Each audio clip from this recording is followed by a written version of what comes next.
পারলে মন থেকে ভালোবাসো, আনলে থাক না। একটা মানুষকে এভাবে মেরে ফেলানোর তো আর কোনো মানে হয় না, তাই না? মানুষ যখন একটা মানুষকে ভালোবাসে তার সবটুকু জুড়ে শুধু ভালোবাসার মানুষটা থাকে, আর সেইখানে যখন সে আঘাত পায় আর সেই আঘাতটা যখন করে তার প্রিয় মানুষ, তখন এই কষ্টটা সহ্য করা যায় না। দরকার কি একটা মানুষকে কষ্ট দেওয়ার, তার কাছে একটা বদদোয়ার মানুষ হওয়ার? সারাটা জীবন হাতটা যদি ধরে রাখতে পারেন তাইলেই ধরেন, মাঝপথে যদি ছেড়ে চলে যাওয়ার ইচ্ছাই থাকে তাহলে আর প্লিজ শুধু শুধু একটা জীবন নষ্ট করবেন না। আপনার এই টাইম পাস হয়তো কারো সুন্দর জীবনটাকে শেষ করে ফেলবে। আর কেউই না অন্যকে ঠকিয়ে না ভালো থাকতে পারে নাই। আজ না হোক কাল, কাল না হোক পরশু, বিচার ঠিকই হয়েছে। হতে পারে কেউ তাড়াতাড়ি পাইছে, কেউ বা দেরিতে, কিন্তু বিচার ঠিকই পাইছে। একটা মানুষকে ঠকানোর শাস্তি সে অবশ্যই পাবে, সেটা আজ হোক বা কাল।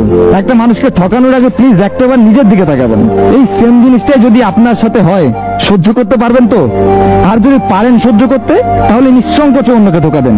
আর যদি মনে হয় না আমি পারবো না এই কষ্ট সহ্য করতে, তাহলে প্লিজ অন্য একটা মানুষকেও এভাবে কষ্ট দিবেন না। দিন শেষে আপনি যখন এই কষ্টটা পাবেন, তখন নিজেকে সব থেকে দোষী মানুষ মনে হবে।